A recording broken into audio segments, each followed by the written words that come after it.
fiction, science fiction, horror, fantasy, crime, LGBT, thriller.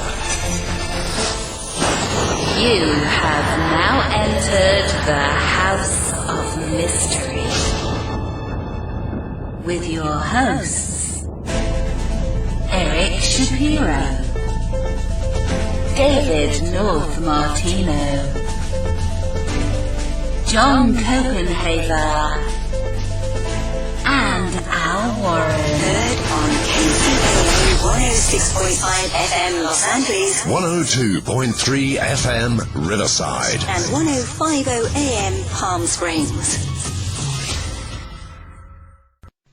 Well, welcome back to the House of Mystery on KKNW 1150 AM Seattle. I'm your host, Al Warren, and on the side is Kev Thompson. Hey, Al, how's it going? Well, that's another day. We've got a returning guest, and his new book, Dahmer's Confessions, and it's... What? This is exciting. This is exciting.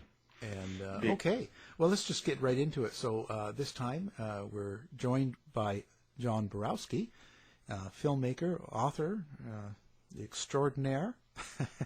Thanks for being on the show.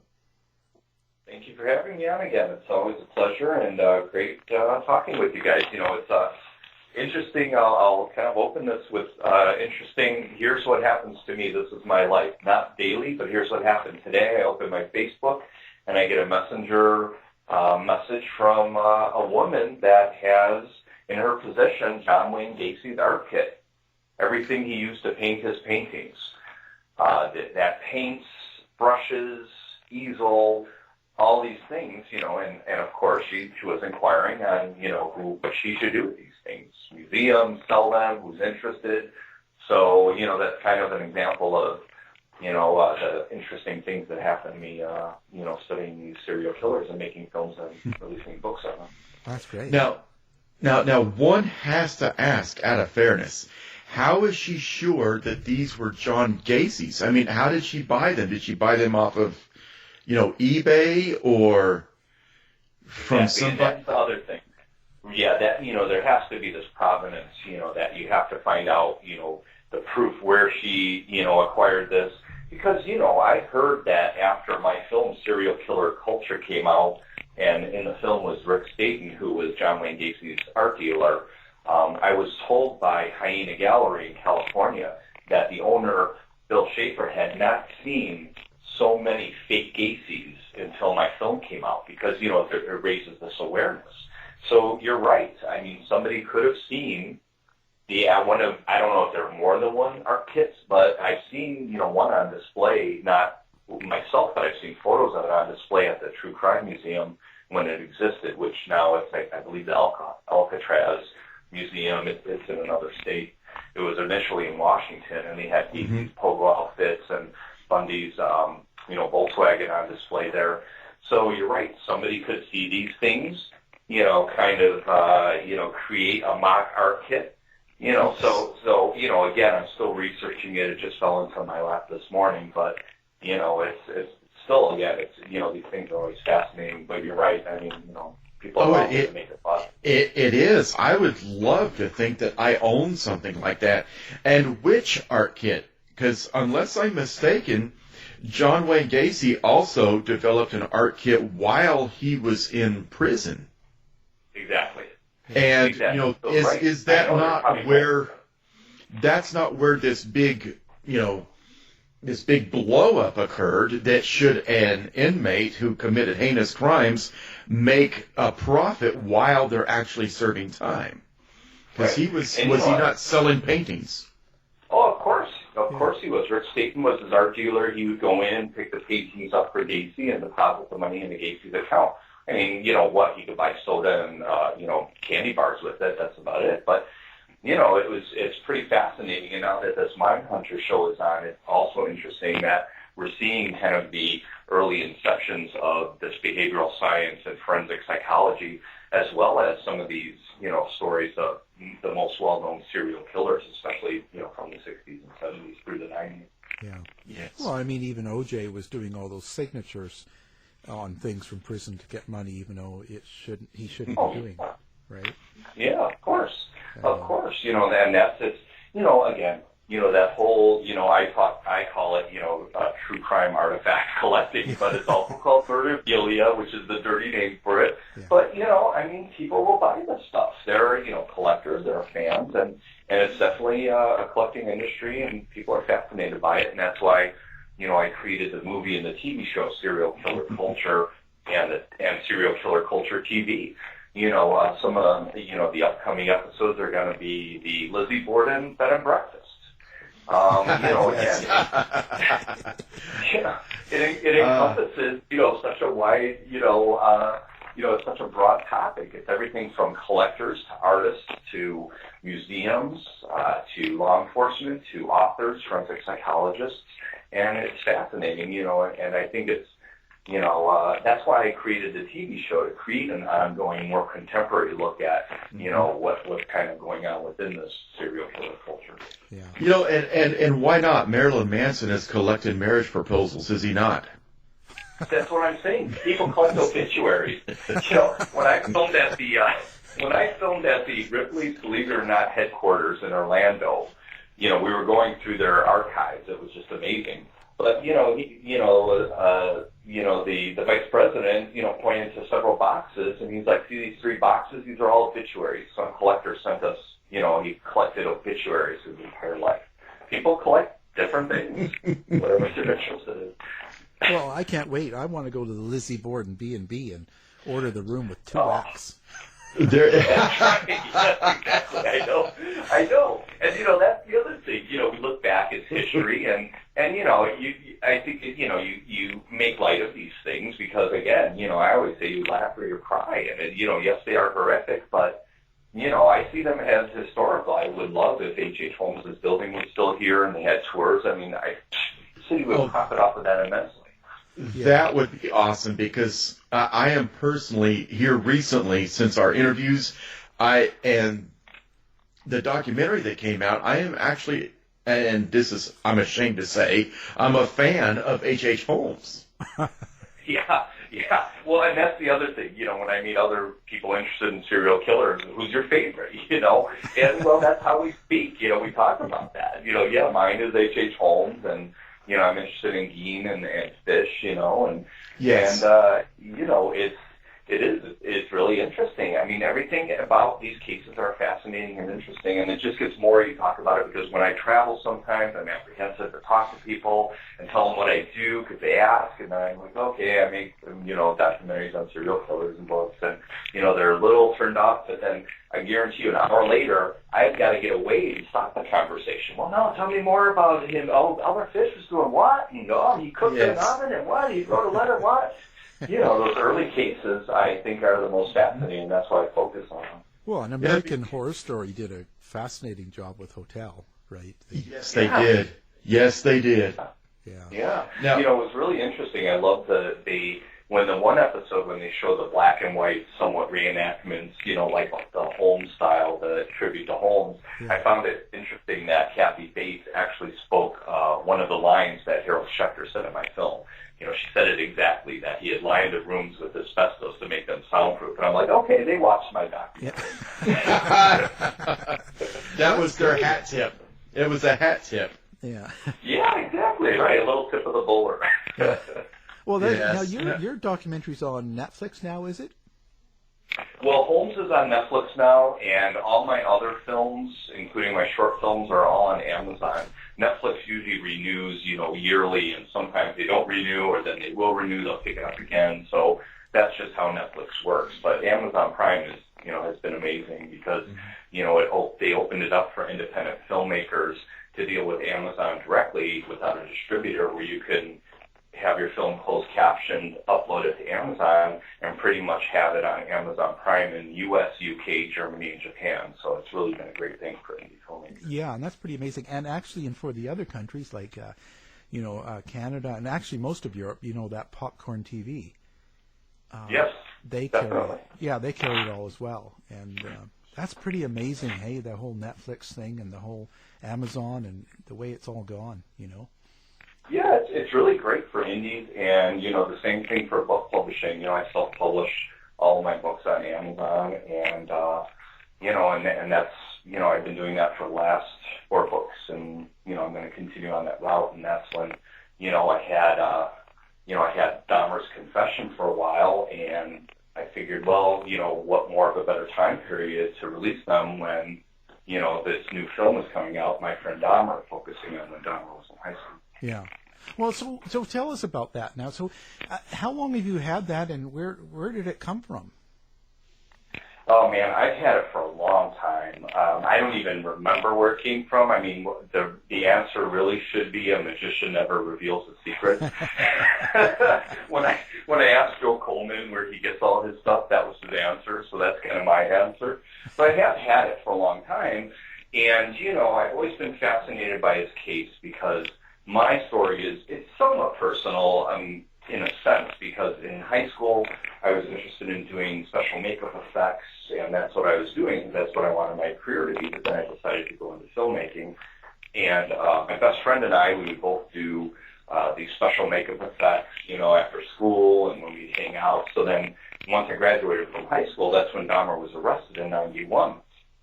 And my best friend called me on the phone. He's like, you got to come over here. He was like shocked. So I went over to his house, and his father was a detective in Chicago at the time that Dahmer was arrested. So, I went to my friend's house, and he had this file, and he said, well, first I thought my dad, I went in his office, and I thought he had my mail. I thought it was a mask catalog for, like, corpse heads and things. Well, he's looking through it, and in this file are all the photocopies that Dahmer took of his victims' heads in the sink and in the fridge. And Dahmer's confession, not complete, but there was a lot of it in there as well. And that, it blew me away. It horrified me. It fascinated me.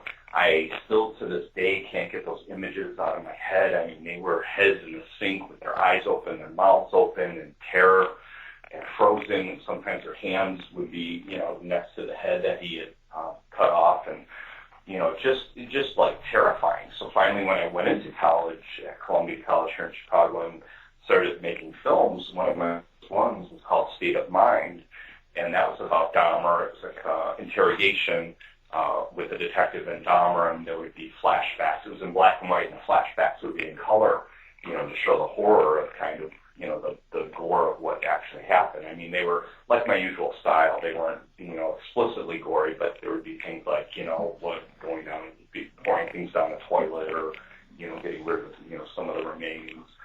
And so I'd always been fascinated by his case, and I always wanted to do, like, even a feature film, maybe just taking place just in his apartment, like recreating his actual apartment. So that's how, this all came about, and so that was my kind of personal connection to him. And then not too long ago, I had visited Milwaukee and found out that Shakers, the cigar bar, was the hub of actually all these tours, ghost tours, because the building's haunted, and the Dahmer tour. At the time, they called it the Dahmer tour. Now it's called the Creed City Cannibal tour. And I took that, and I thought, well, I could feature them in Serial Killer Culture, the film, which I did. And they've been on numerous television shows and other programs. And that's kind of how all that came about. And we're having a book signing there at Shaker's Cigar Bar in Milwaukee on November 4th from 4 to 6 at 422 South 2nd Street. And it's a beautiful building. It's from, I believe, 1893, 1894. The Capone brothers had owned the building at one point. There's a ghost of a prostitute that was murdered there in the building. And I did stay overnight there one night, and I was pretty freaked out, but I didn't see anything. But it's a beautiful building, and I'm planning to shoot a feature film there, hopefully next year. I'm writing the script for it now. And Bob Weitz is amazing. He's the owner, and he runs everything. And, sometimes we'll have Professor Pinkerton, who has this full band that plays great, swing music and 20s and 30s style music, and kind of like going back in time in a sense when you go there. So it's going to be interesting to have this, Milwaukee book signing there. Yeah. Cool. So how do you find these locations? Sometimes they fall in my lap, like the Gacy art kit this morning. Sometimes I seek them out. I'll search the internet. we all know kind of the same people. You know, I kind of say I'm bi because I'm bi horror and I'm bi true crime. I fit into both. You know, I know people from the horror crowd, so I go to horror conventions, and of course, you know, these things overlap. I mean, these are horrific stories. So, you know, and I know people from the true crime arena, and many times, you know, both of these, you know, people are interested in horror and true crime, or one or the other. So that's how these things, you know, usually come about. And, you know, for the book, I thought it would be interesting. Okay, you know, it's one thing to release the police statements and Dahmer's confession, but I wanted to, you know, expand it a little bit and have a little bit of a modern, contemporary perspective on it. So forensic psychologist Steve Giangello, he does a forensic psychological profile of Dahmer, which I agree with, that, you know, Dahmer was traumatized at 18 when his entire family left him alone.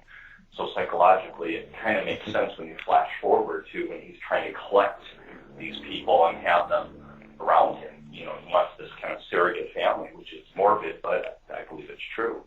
You know, and then Bob Weiss, who, you know, runs the Dahmer tours, he remembers Dahmer would come into Shakers. And then after Dahmer was apprehended, you know, he writes in the book about how Shakers was the hub for the investigators. They would all congregate at Shaker's Cigar Bar and talk about the case. And that's when Bob said, oh, wow, this is the guy that used to be in here. And if you go to Shaker's Cigar Bar, Bob had the chair that he used to sit in when he'd come there because it was shorter than the others. So he'll say, it'll be like, that's the Dahmer, the chair that Dahmer had. So, you know, and there's a ton of history. So I wonder how much that would catch on eBay right now. Yeah, I know. That's what I'm saying. You know, all this stuff. Ed Gein's Cauldron sold recently, you know, and I don't believe it was his, but, you know, you never know. Again, there's that Providence thing, but people buy this stuff. And, you know, another facet of the book, I wanted to also bring in the serial killer culture aspect to the book. So I have an art gallery. And when I was putting the book together, when I was compiling it, I reached out to artists and threw up something on Facebook just saying, hey, if you have any Dahmer art, I'd like to talk about including in the book. There were some artists that had existing Dahmer art that said, you know, I'd love to have it be a part of the book. And then there were some artists that actually created art specifically for the book, which was interesting. But again, that shows you that, you know, artists are doing work or have done work on Dahmer because it plays into the serial killer culture fascination. And that's why I wanted to have that in the book. And there are some letters, too, that Dahmer wrote to several different women who I don't know who were, Barbara and Mary. And then Rick Staten also had an interesting letter that he let me publish in the book from the estate of Jeffrey Dahmer, because Rick Staten was interested in possibly purchasing some of this, you know, these vintage, you know, true crime artifacts. And the estate said, no, we've had the auction, you know, everybody, you know, paid in so we could just destroy everything. And because that's what they did with everything that's on Rome, they destroyed it because they don't want it to end up in the hands of supposedly morbid collectors and things like that. Now, John, you know, tell me if I'm right. Dahmer is somewhat of an enigma. And I say that because back when I was in my early college days, my first degree was actually in psychology. I thought that I was going to be a forensic psychologist. So I did all my studies, and I wrote my term papers on serial killers. And everybody's like, oh, my God, you've got to include Dahmer because he was the killer of the time. And I was kind of loath to write about Dahmer because of what he did. Yet now, looking back on it, you know, he's a fascinating character. During your studies and during your writings, have you discovered people that either love Dahmer or hate Dahmer? Yeah, both. You know, I mean, Hart Fisher, who published the Dahmer comic, you know, will tell you flat out that Dahmer was a scumbag, you know, and that's what he was. But then, you know, it's interesting, you have these females that there are several Jeffrey Dahmer groups on Facebook, and, you know, that I recently joined, of course, to help promote the book, every day I'm seeing these women saying, "Ah, I am so hot for him. Look at him. I adore him." You know, I mean, and when we were doing the Dahmer tour, we interviewed, you know, several women, and the one, you know, female said, "Hey, I have a friend that loves him. She just adores him." And, you know, there's this strange, you know, kind of psychology thing. You know, it was, whether it was looks or what he did, or whether he wanted to, you know, completely own these men by, you know, ingesting, you know, cannibalizing parts of their body. You know, it's definitely a fascinating psychology study, but kind of like you're saying, he is kind of an enigma because, you know, he fits into some, you know, the early categorizations of serial killers, such as, yes, he did torture animals, he wasn't a bedwetter, he wasn't a fire starter, but, you know, he had this fascination with the internal workings of the body. And he, you know, there's a story in the My Friend Dahmer book that there was a missing piglet from the biology class, the anatomy class, that he may have stolen. Who knows, you know. But, you know, but again, you know, I tried to figure him out for so long, but finally when I read, I believe it was Real Life Monsters by Steve Giangello, you know, it really clicked with me that it's, you know, we you know, need a more contemporary perspective on these serial killers because, yes, Mindhunter tells the story of, you know, when they started, okay, 3 or more killings, you know, the triad, bedwetting, fire starting, tortured animal. But, you know, we learn over time you can't place that blanket and you have over them so widely, and you have to take each case individually.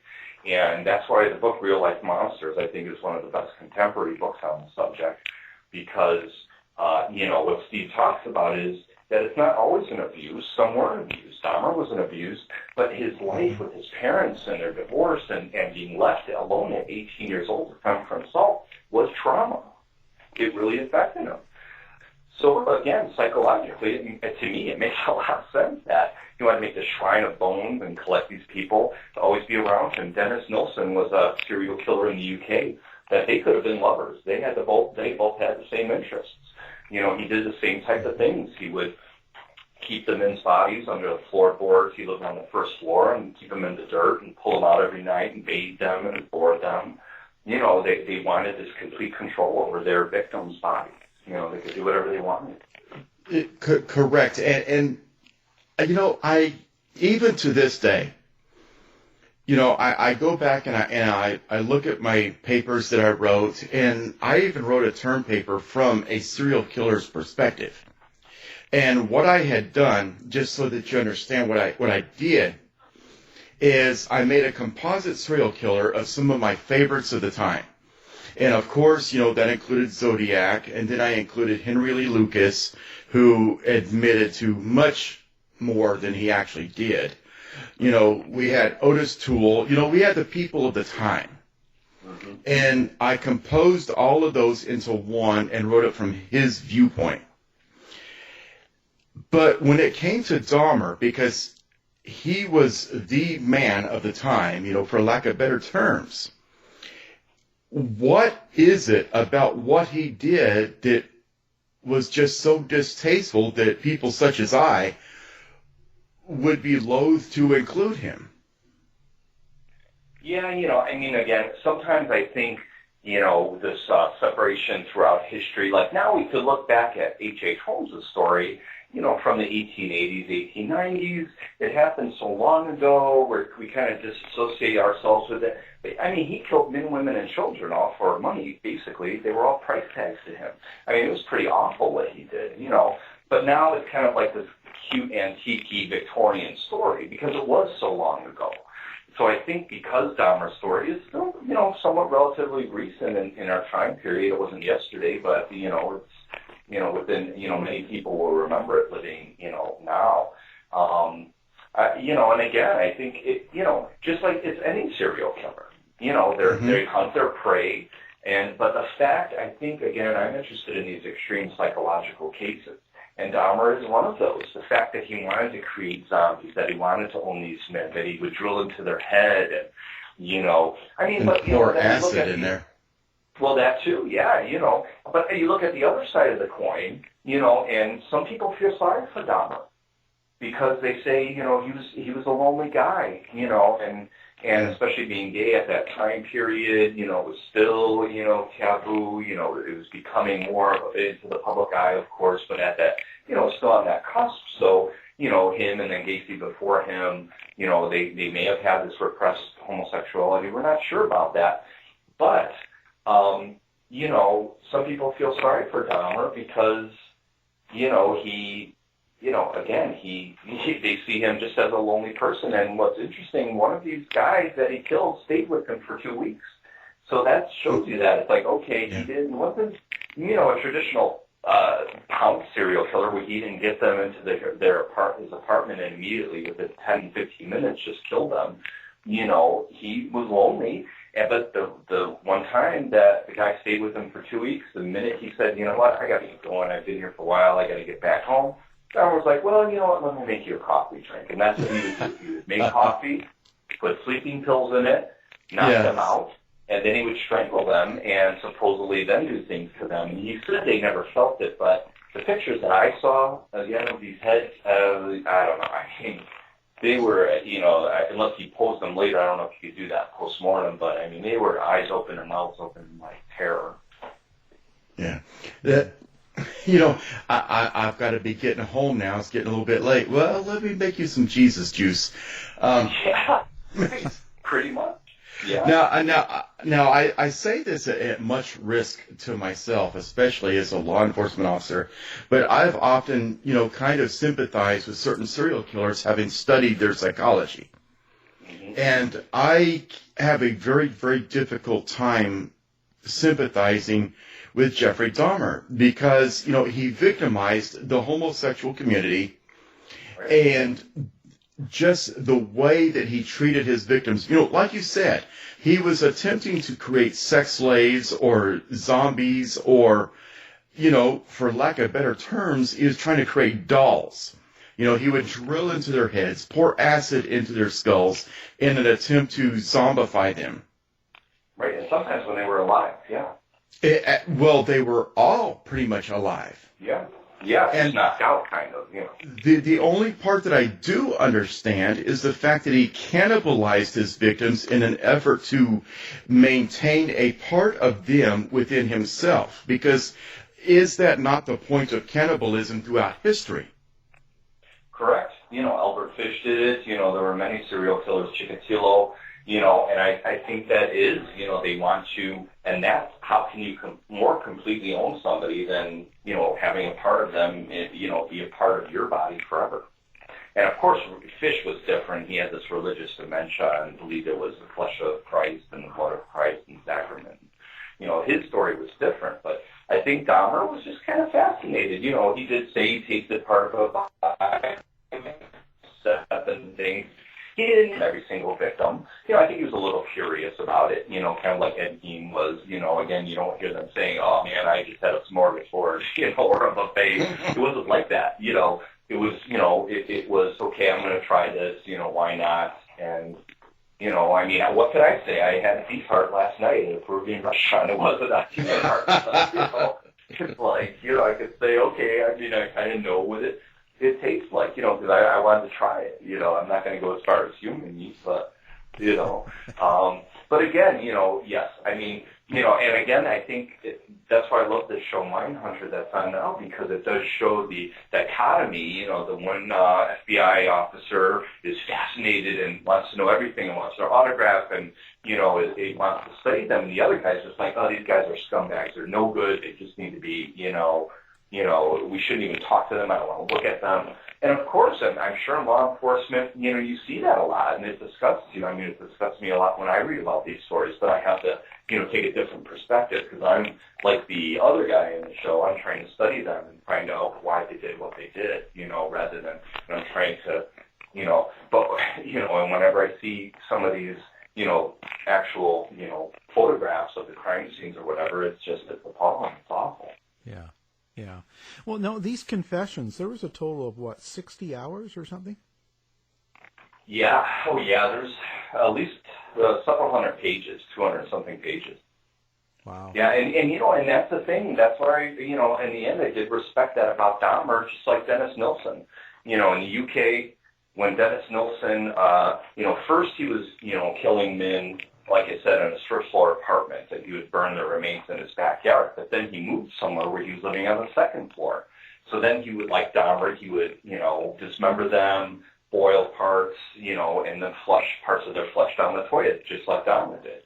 But I guess the UK didn't have as good of a sewer system, and it backed up, So it backed up. Somebody complained. They went down there and found pieces of bones and stuff.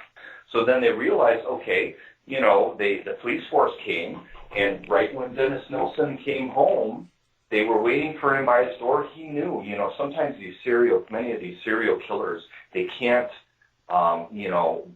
turn themselves in, but they want to get caught. So sometimes it's almost like they're waiting to be caught because they're waiting for somebody to intercede these awful things that they're doing. And that happened with Dennis Nilsen. So he knew. He came home. There's the police. First thing he said, there's another body in the closet. First thing he said. And just like Dahmer, right after he was apprehended, gets in the police car, is interrogated, tells the whole story, verbatim. All the victims, here's what happened, here's what I did, and that's that, And that's what Dahmer did. So, and, I have to give him credit for being straightforward at that, at least, because, of course, Gacy, we all know that, to his, defender, he, confessed everything, but then to his dying day, he just didn't do it, which is ridiculous, because how can you live even with that smell of, 20-something bodies, across state? Yeah. Well, now when you were going through the confessions, was there something that really surprised you in there? No, I thought it was interesting that he did mention a lot of locales. In Chicago, there was a gay bar called Carol's. He was hunting Chicago as well. He would go to the L&L Tavern, where, strangely enough, Gacy had always had went to, kind of like that whole Lakeview, Lincoln Park, Boys Town area. There used to be a arcade on Broadway near Diversity that Gacy would go to and hunt for his victims. And Dahmer would go to Old Town. There was a movie theater called the Bijou, and he mentioned these in his statements. And said, when I go to Chicago, I'd go to Carol's, and I picked so-and-so up, and I took him back. He came back to Milwaukee with me, or he would state, the specific places in Milwaukee where he picked up his victims. I was familiar with this case, over the last, several decades, but, reading, there's nothing like reading it from, his own mouth, giving the statement, but it's really, he doesn't hold anything back. He talks about how he cut them up and what he did with them and why he kept them. And, so I had known so much about his case already that, yes, there are, little things that I don't want to give away that, you can glimmer throughout the statement, but there's nothing like hearing, reading these actual documents. And that's why I publish them for researchers, because then you have everything in one source. It's one book, everything is right there together, and it's an excellent, research material for any, student or, anyone involved in psychology or law enforcement. So I wonder what would have happened if the two of them would have met. Yeah, you know what? There was a book called Exquisite Corpse by Poppy Z. Bright that was released, I believe, in the 80s or 90s. I think, it was 90s. They had it been after Dahmer because that was the influence.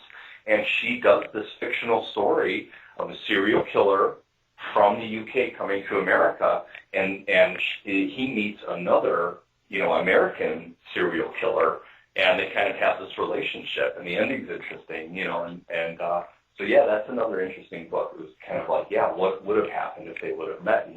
Who knows? That's what I mean. Maybe they wouldn't have, maybe they would have, they both had done the same type of things, Dennis Nilsen would kind of paint himself white and, look at his body in the mirror like it was a dead body and masturbate to that, because he was always, and Dennis Nilsen too, he had some trauma when he was a little boy. His grandmother died, who he loved a lot. I think his grandmother or grandfather had passed away. And, when he went to the funeral, he was so shocked to see their dead body. And what did his parents tell them? They're in a better place. So he associated being dead with a better thing. So he was fascinated from that point forward of being around, wanting to be around dead bodies and just having them around him. So again, it's again, it might not always be an abuse. It could be a trauma, or and that's what I love about the show Mindhunter. I don't believe in the bad of seed theory. I believe children are born fine, and to me, through my studies of serial killers, I believe it's their environments that play the biggest factor, especially between 7 and 12 years old. That when these things happen to them, no matter what it is, an interest, a fascination, a trauma, it sticks with them. Yeah. Now, I noticed you were on a couple episodes of the History Channel on H.H. Holmes being Jack the Ripper. American Ripper. Yeah. Now, do you want to talk about that, or your feelings toward that? Sure. It was a great opportunity. When the producers had contacted me and wanted me to be on the show, I knew what it was going to be about, and I told them, look, I said, I'll go on your show, but I will not talk about H.H. Holmes being Jack the Ripper, because I don't believe it is. It's almost, impossible. I'm 99% sure. And I just don't believe in the theory. There's a new theory on who Jack the Ripper was maybe every hour, every day, every week. There's a theory. In the end, we'll never know. That's the truth. We'll never know. It's not going to happen. So, what I do like about these shows is that they do teach some history about the true history of Jack the Ripper and H.H. Holmes. But then, it's that kind of middle area that, to me, it's just, I don't know, it's almost comical in a sense, which is sad, but it's just, it's like, I give them credit, but, I think they tried to take an hour or two story and stretch it into 8 episodes. And again, that's fine for them. People enjoyed it, but, I felt it was a stretch. Yeah. No, me too. I kind of thought it was too much. And it's all based on just kind of thought. There's no evidence. There's nothing new. No. I mean, when they show a photo of a sketch of what somebody in the 1800s, London, thought Jack the Ripper may have looked like, which is basically like what every male of that time period looked like, handlebar mustache. I mean, pretty much every man. And then they take that and superimpose it over Holmes's face, and they look at each other in shock like they just discovered a miracle. It's like, well, really? No. That's not evidence. That's not evidence. And then there was another part where they had taken a camera and went into the Chicago River because they had thought that Holmes may have dumped a trunk with a victim down there, and they said, well, if there's holes in the Chicago River, he may have dumped the, crate in the river. So then they go down there, and, well, there's holes in the river. Yeah. Well, hundreds of holes. And then once again, the shocked looks, oh, my God. But, like, those are holes. That's not evidence. Yeah. I want evidence. That's just me, Yeah, that's it, because I couldn't watch the last 2 episodes. I think it was just, I just can't do this anymore because it's an hour long of, but nothing, Yeah, and I'm not superstitious. I'd like to see a ghost. I never have. I believe in them, but I've never seen them. But, they always talked about this Holmes curse, and I don't believe in it. But, many people supposedly did die. Well, they died, of course. People are going to die. But they said that were involved with the original Holmes case. So then I'm thinking, okay, well, if this thing does exist and you're digging him up when he wanted to purposely have 10 feet of concrete on top of his body so nobody would dig him up and you're doing it, I don't think he's going to be too happy about that. You're just asking for the curse. Yeah, and it was him in there. There was no doubt. But that, too, was sensationalism. He might have escaped the gallows. No, I mean, all the reporters were there. Do you know how extremely it's impossible for somebody to do that, especially at that time period? They said he had shaved his, he had grown a beard, but he had shaved it to have his, handlebar mustache, and that's what he walked to the gallows with, and that was it. It was done, and they matched his skull to photos of, the skull that they had taken at the time period when, he had, been executed, and they matched, so it was him. Yeah, it's grasping at straws. We get a lot of Jack the Ripper shows, and that a lot. Yeah, and that one was just, come on. It was just, give us some evidence, something. Right.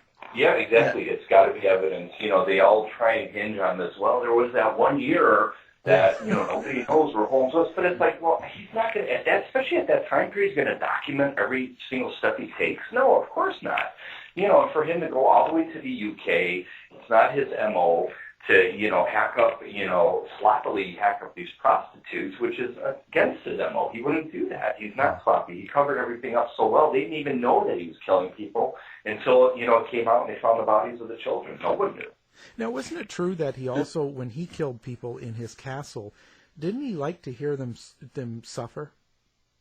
Well, you know, we don't know that because there were no eyewitnesses. You know, I think, you know, that may have started with Schechter's book because he had mentioned, you know, with his knowledge of serial killers, sure, maybe he did enjoy watching them, you know, being murdered. But over time, I don't know, because I think Holmes I think that was all the dirty work. He didn't want to get his hands dirty. You look at the methods of the way he murdered people. It was really hands-off, fire, gas. You know, it wasn't like stabbing or with a gun, which is a more communicative way of murdering. You know, it's very hands-off. So he was above everybody, of course. That's what he thought he was. So he didn't want to get his hands dirty. So, you know, I thought, yeah, maybe, you know, he would have looked in and listened to him. Maybe he did that sometimes, but I seriously think he just wanted to get the job done and move on, because every single murder was for profit. Every single one, when you look at them. Well, people say, well, what about that one? What about that one? Well, yeah, the mistresses, he had them sign off on money or property, or if he needed to get rid of them, they knew something. But most of them, especially the entire Keitzel family, he wanted to murder all of them, you know, for the entire insurance, so he could keep the entire insurance, you know, money instead of splitting it with, you know, Carrie Keitzel. So everything, it was all profit motivated. I wonder how many people he'd have thrown themselves at him in prison if he was alive. Oh, yeah, right. That's true. You know, I mean, and that's the thing. You know, look at Richard Ramirez and you know, a lot Charles of these people, Manson. they have, yeah, right, Yes. they have their fans and people love it. Now, whether they, you know, are actually enamored by them, sure, or, you know, we don't know people's motivations, too, because the minute that, you know, the woman wants to marry, you know, Charles Manson, well, she's going to get her 15 minutes of fame, so that might be her motivation. Who knows? You know. Now, Well, now wasn't her name Bambi or something? Yeah, right. now, honestly, that leads me to a question. Now, we're sitting here talking about listening to people suffer. I've been sitting here for 3 minutes listening to this, and I'm suffering. Because doesn't take much for him, you know. No, because I am such a wordsmith. I got to talk. Now, with Jeffrey Dahmer, okay, now we just mentioned Richard Ramirez, and we mentioned Marilyn Manson, but who in their right mind would write to Jeffrey Dahmer and say, please marry me? You know, I am so in love with you, marry me. I mean, I know that you studied the case, but did you ever study the people that are on the fringes and are actually interested in these people? Right, and that's a whole other psychological, you know, forensic psychological, you know, examination of, you know, these certain people that are very obsessed. Because, you know, like through my studying serial killers, you know, I found that there's this tier system, you know, of, you know, sure, maybe at the bottom you've got these crazy obsessed weirdos, as they say. Yes, there are some of those. Not many, but there are some out there. But then, you know, as you go up that tier, you know, you have then people with a kind of general fascination. Almost anybody's going to read a book about them, watch a show about them, maybe not say it in public because they don't want to think they're a weirdo, but they will watch this stuff and listen to it, you know, and read books on it. And then you've got the next tier above them, maybe collectors or people that want to buy these books and, you know, are obsessed, but, you know, it's more of a, you know, a healthy obsession, you know, that they want to learn why they're doing these things. And then you go above that, and you've got people in law enforcement. You know, I know a law enforcement officer in Springfield, you know, that, you know, he's a law enforcement officer, he owns 3 Casey paintings. So, you know, I mean, people in law enforcement, we have to admit they're somewhat fascinated by these things, too. I mean, of course, everyone's different. You know, I'm not saying across the board they're going to cut these things. But, you know, and then you go above that, you've got psychologists and, you know, sociologists and, you know, so it's a pretty wide spectrum of people that are interested in this, but you're right. I mean, it would be very interesting to study some of these people, but, you know, some of these people don't want to come forward.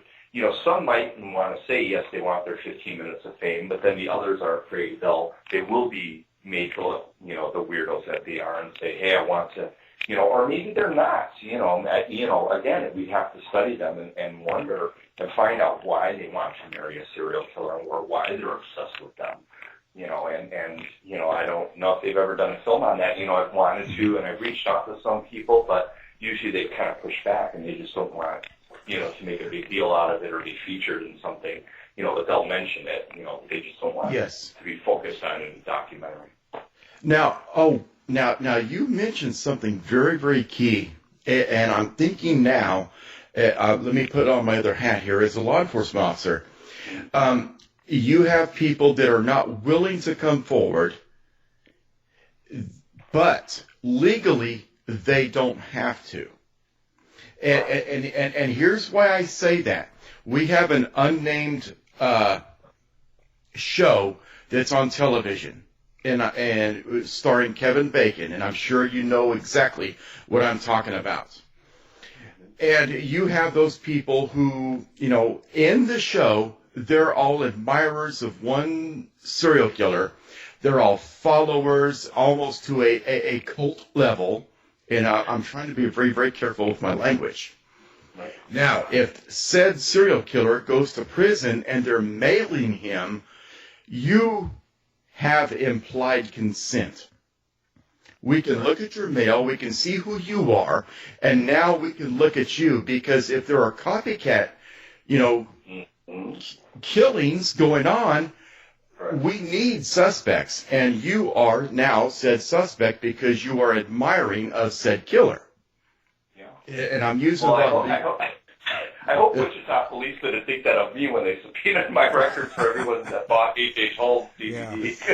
It was like, no, but they might, right? I mean, but these things, I'm sure, believe me, I'm sure I'd get flags, and Catherine Ramslin, who's a writer and forensic profiler, all of us that are, professionally into it, I'm sure we get flags all the time, but,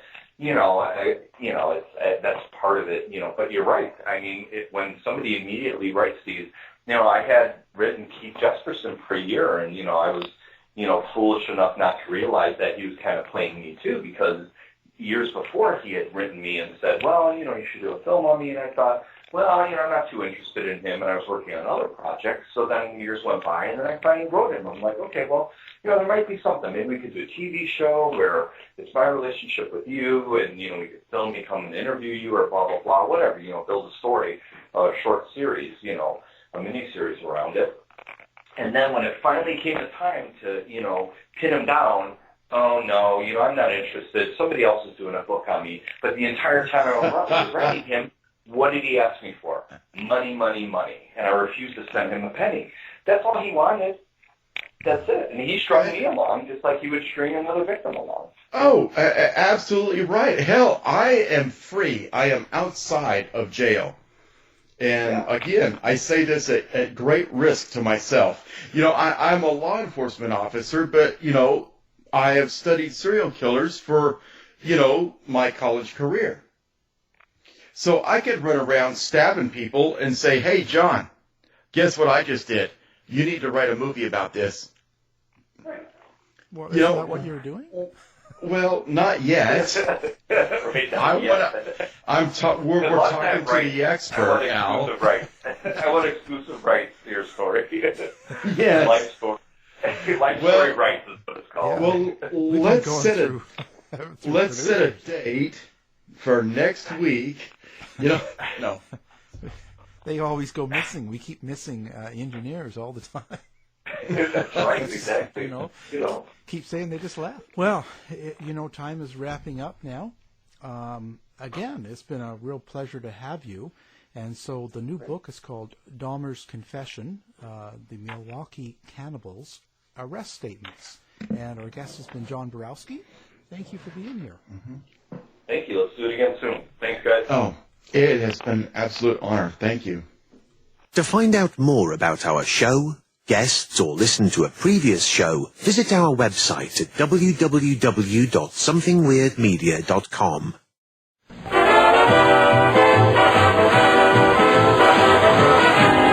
The mission has been completed. The end! By George, he's got it! It is the end! I'll see you. If you're lying to me, be back. This has been a production of Something Weird Media.